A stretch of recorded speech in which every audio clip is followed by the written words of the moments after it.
কলকাতায় সকাল থেকে আর্দ্রতাজনিত অস্বস্তি, বিকেলের দিকে বজ্রবিদ্যুৎ সহ বৃষ্টির সম্ভাবনা। আগামী কিছুদিন বজ্রবিদ্যুৎ সহ বৃষ্টির সম্ভাবনা। কলকাতায় রবিবার বজ্রবিদ্যুৎ সহ বৃষ্টি ও ঝড়ের পরিমাণ বাড়বে।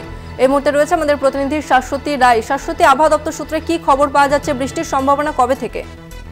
দক্ষিণবঙ্গের 3 জেলাতে আজকে চরম তাপপ্রবাহের সতর্কতা রয়েছে। এছাড়াও বাকি জেলাগুলিতেও দক্ষিণবঙ্গে আজকে তাপমাত্রার পারদ থাকবে ঊর্ধ্বমুখী।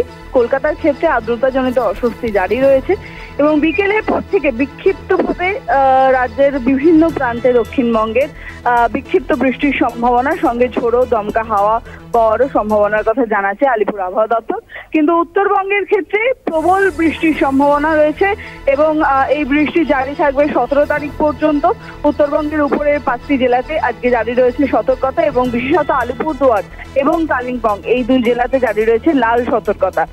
সেক্ষেত্রে প্রবল বৃষ্টি উত্তরবঙ্গে এবং নদীর জলস্তর ইতিমধ্যেই বৃদ্ধি পেয়েছে এবং এই বৃষ্টি জারি থাকবে আগামী 17 তারিখ পর্যন্ত। সেই কারণে আরো বেশ কিছুটা নদীর জলস্তর বাড়ার সম্ভাবনার কথা জানাচ্ছে আলিপুর আবহাওয়া দপ্তর। এবং আবহাওয়া অফিস যেমনটা জানাচ্ছে যে এই বৃষ্টি কিন্তু বর্ষার বৃষ্টি নয়, একটি অক্ষরেখার অবস্থানের জেরেই কিন্তু এই বৃষ্টি চলছে উত্তরবঙ্গে।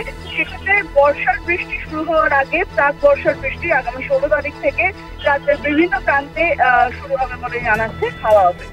অর্থাৎ স্বস্তির খবর বঙ্গবাসীদের জন্য। ধন্যবাদ শাশ্বতী।